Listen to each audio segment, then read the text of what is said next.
ఆయన కౌన్సిలర్గా రాజకీయ ప్రస్థానం ప్రారంభించి రాష్ట్ర స్థాయి నాయకుడిగా ఎదిగారు. ముక్కుసూటిగా అగ్రెసివ్గా మాట్లాడే ఆయన ప్రశంసలతో పాటు విమర్శలను ఎదుర్కొంటారు. 3 సార్లు ఎమ్మెల్యేగా పనిచేసిన ఆయన కార్యకర్తలకు ఏ సహాయం కావాలన్నా చేస్తారనే పేరుంది. కానీ కార్యకర్తలకు అందుబాటులో ఉండరనే అపవాదు కూడా మూటగట్టుకున్నారు. పార్టీలోని ప్రముఖులకు సైతం మింగుడు పడని ఆయన వ్యవహారం ఒక్కోసారి పార్టీని ఇబ్బందులకు గురి చేసిన సందర్భాలు లేకపోలేదు.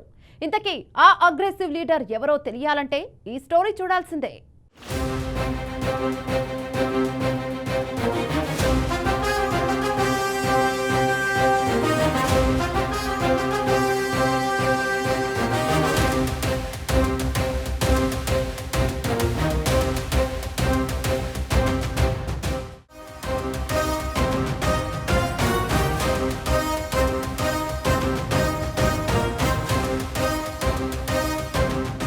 సంగారెడ్డి జిల్లాలోని 5 శాసనసభ స్థానాల్లో సంగారెడ్డి శాసనసభ నియోజకవర్గం ఒకటి. ఈ నియోజకవర్గంలో సదాశివపేట్, కొండాపూర్, సంగారెడ్డి, కంది మండలాలు ఉన్నాయి.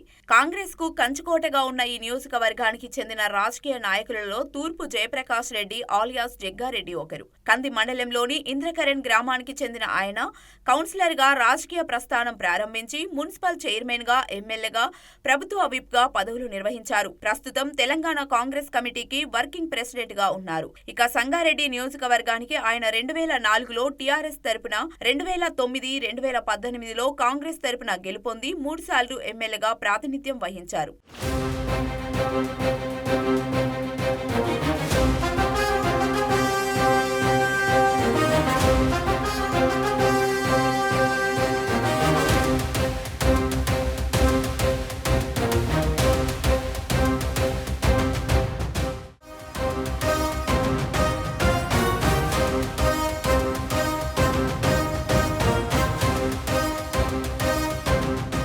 అయితే 2014లో లోక్సభ ఎన్నికలకు ముందు భారతీయ జనతా పార్టీలో చేరిన ఆయన ఆ పార్టీ తరపున మెదక్ లోక్సభ స్థానం నుండి పోటీ చేసి టీఆర్ఎస్ అభ్యర్థి చేతిలో ఓడిపోయారు. అనంతరం 2015లో తిరిగి కాంగ్రెస్ పార్టీలో చేరారు. ఈ క్రమంలో 2018 ఎన్నికల్లో సంగారెడ్డి నుండి కాంగ్రెస్ పార్టీ తరపున ఎమ్మెల్యేగా పోటీ చేసి టీఆర్ఎస్ అభ్యర్థి చింత ప్రభాకర్ పై గెలుపొందారు.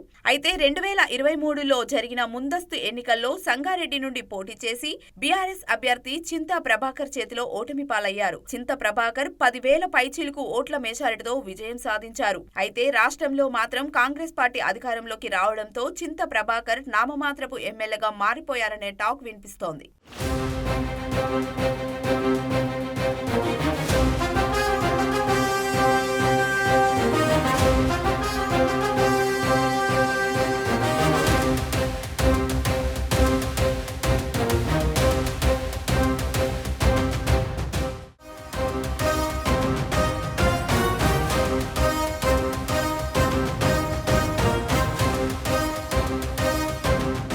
ఇదిలా ఉంటే చింత ప్రభాకర్ తో పనులు కావని డిసైడ్ అయిన సొంత పార్టీకి చెందిన బీఆర్ఎస్ నాయకులు అందరూ హైదరాబాద్ బాట పడుతున్నారని తెలుస్తోంది. ముఖ్యమైన పని కావాలంటే బీఆర్ఎస్ కార్యకర్తలు కూడా హైదరాబాద్ లో జగ్గారెడ్డిని కలుస్తున్నారట.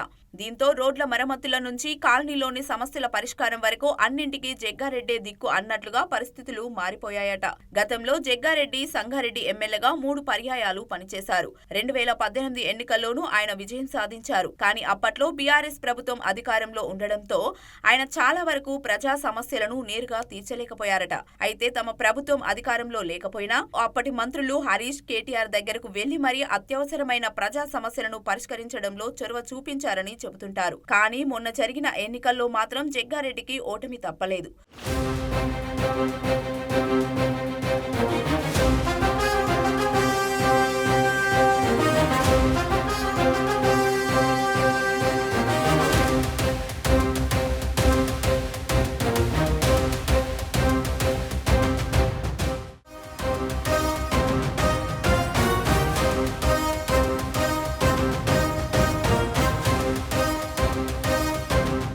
రాష్ట్ర వ్యాప్తంగా కాంగ్రెస్ గాలి వీచినా ప్రజల్లో కనిపించారన్న అపవాదులతోనే జగ్గారెడ్డి ఓటమి పాలు అయ్యారనే టాక్ ఉంది. అయితే ఎన్నికల్లో ఓడినా గెలిచినా ప్రజల సమస్యలను పరిష్కరించడంలో జగ్గారెడ్డి ముందుంటారనే పేరుంది. పేదలకు సాయం చేయడంలో, ఆపదలో ఉన్నవారిని ఆదుకోవడంలో ముందు వెనక ఆలోచించరన్న పేరును జగ్గారెడ్డి సంపాదించుకున్నారు. అంతేకాదు కపటం లేని మనిషిగా, ఏదైనా ముఖం మీదే చెప్పే వ్యక్తిగా, అగ్రెసివ్ లీడర్గా జగ్గారెడ్డికి సంగారెడ్డిలో పేరుంది.